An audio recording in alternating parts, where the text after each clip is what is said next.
To unite people about something, you need a common enemy. And there they find the common enemy, and it's mankind itself and CO2. And they call it climate changes.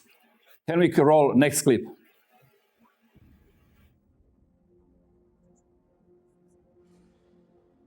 "2024, with the hottest day on record and the hottest months on record, this is almost certain to be the hottest year on record.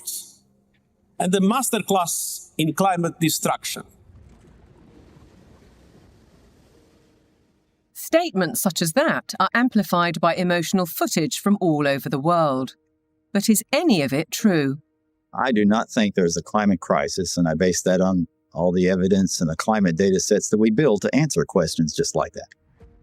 We actually use satellites to monitor the global temperature, the true global temperature of the atmosphere. And we find there is a rise. It's about 1.5 degrees per century, which is certainly something that's manageable and the Earth has seen before. Compared to the 19th century, which was about the coolest century in the past 10,000 years, we're warmer. But we're about the same as we were 1,000 years ago, and certainly cooler than we were about 5,000 to 8,000 years ago. John Christie is a highly regarded climate scientist who developed the measurement of accurate temperature records using satellites. His evidence is critically inconvenient to the climate change industry.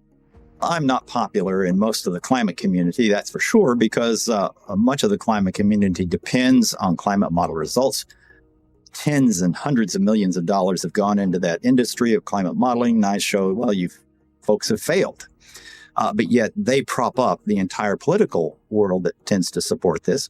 In 2017, I came to work, and there were 7 bullet holes in our office suite. And so some people are pretty upset that the evidence that we build and show that can stand the test of time and can stand up to cross-examination is just not going along with their issues and their desires. Well, I had some guests also. One of them was Judith Curry, and she was a member of team who made a new climate report from Department of Energy of United States. And this new climate report, they're saying it's not that bad as they state, especially in these 17 sustainable goals.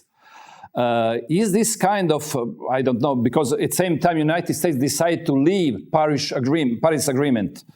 Is this, again, some propaganda, or is there a really big threat from the climate changes? Well, the problem is, Andrea, it's all based on computer modeling and looking into the future. And we all know that these are very rarely accurate. If I said before that if you were cynical, you would take the pandemic as a problem that needed a solution. And definitely climate change has been used as a common enemy to force all kinds of policies through and change economies of nations.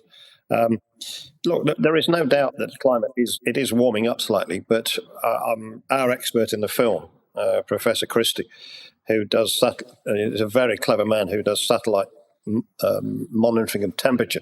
He argues that 1.5 degrees maybe it is warming, but there are many, many reasons outside of carbon dioxide that could be causing it. The nature itself changes the climate, and in fact, only 9,000 years ago, the North Sea between England and Europe was land, and in the period in between, I think the sea level has risen something like 135 meters. But that was the ending of the Ice Age. It had nothing to do with carbon dioxide. It's just natural change. And the Professor Christie also points out that if you look at the history, the warming of the world, the increase in carbon follows the warming of the world by about 500 years. It's not the other way around, as they're trying to show.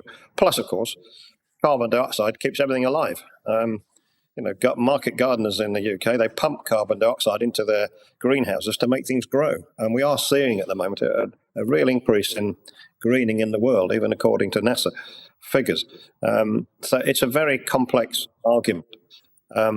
But there is no doubt that a great dollop of it is propaganda to suit those who would change the world.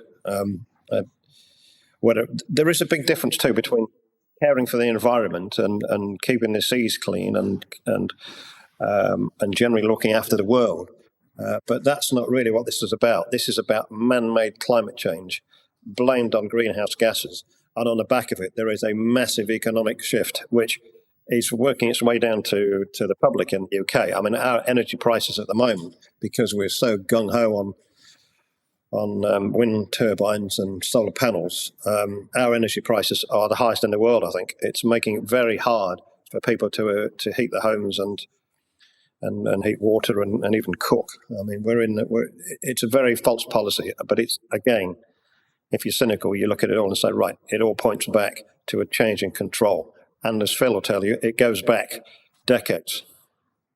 Philip, all plans in Agenda 2030 are built around climate change. That means this is a pillar stone of whole story. What if it's not truth? What if this story is false?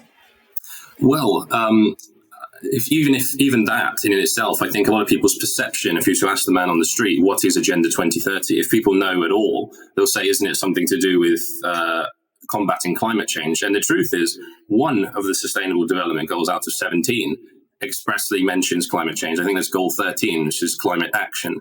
Almost every other facet is involved with transforming society. Again, you have this manufacturing of consent, and people think, oh, this is a wonderful thing to protect the environment and to preserve nature. Actually, no, it is a blank check to transform society in the image of global institutions and to usurp power and subvert nation states. That's what it is, under the guise of saving the planet. And as Mark points out, it's been deliberately conflated over time. Because true environmentalism, I think most people, again, is what they have in mind: the protection of wildlife, creative reuse, recycling, not excessive waste. These are all things that most of us can agree are good things.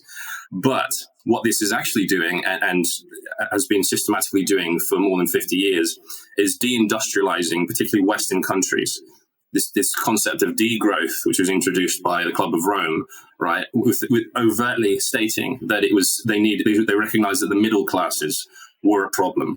Right, so you have these sort of industrial giants at the turn of the last century, Rothschild, Rockefeller, Carnegie, etc., that saw that there was out of the industrialization era, grew a new class of people, the middle class, and they thought that they were not as malleable as they liked. And how do we bring them under our control? Well, you need to stop them getting so affluent. Essentially, that's what this is about. It's ring fencing wealth and ring fencing power into the hands of a so-called global elite. And everything that you're seeing under the 2030 agenda is window dressing to do just that, I would argue.